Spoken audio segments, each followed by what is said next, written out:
I did not have sexual relations with that woman, Miss Lewinsky.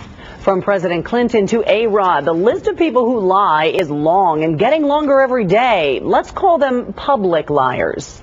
Is public lying an epidemic? Deborah King says yes. She is the author of the best-selling book called The Truth Heals. What you can hide can hurt you. All right, let's talk to Deborah right now. Thank you so much for coming in. Oh, my pleasure.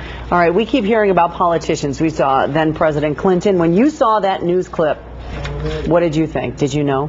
I did know, and it's easy for all of us to tell. President Clinton is a really amateur liar, say at the level of Stacey Anthony, the gal who's going to trial soon for the possible murder of her child. You know, she looks away from the camera, she has a real uneasy look. Compare that to Blogojevich, for example, who's back in the hot seat today. Yeah, he was indicted yesterday, and you know, some would say he's made a career out of it. Well, and he's a real pro-liar, say at the level of an O.J. Simpson. He can look right at the camera and lie with impunity, but if you watch him when there's a split screen and he thinks he's not being seen at the moment, you'll see he gets very uncomfortable looking and looks quite guilty, looks down, looks shifty-eyed. Those are all signs of lying.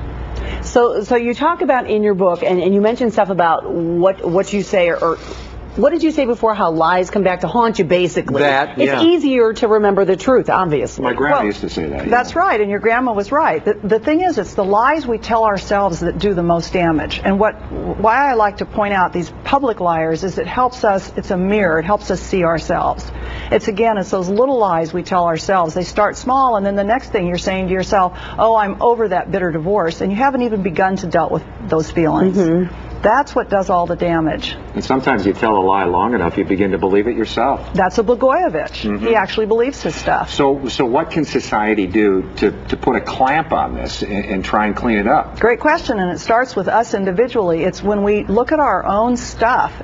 Just take 5 minutes a day and write down how you really feel about something. Maybe it's your mother-in-law, you know, something that's on your mind that's bothering you, and then you get in touch with how you really feel. Because it all begins at home with us. Be honest with yourself first, right? What do you do, though, when some people, they don't know you and they question? I mean, it's not a good feeling. They think, oh, you're not telling the truth. Well, you know, stick with your truth if that's what it is. Just keep telling them that. That's right. Yeah. I like that concept. Good advice. We're learning a lot these days, and if you want to learn more about Deborah and the book, you can visit us at fox2now.com. Just click on the AM Show tab on the top of the homepage. Thank you very much. Appreciate your time this morning.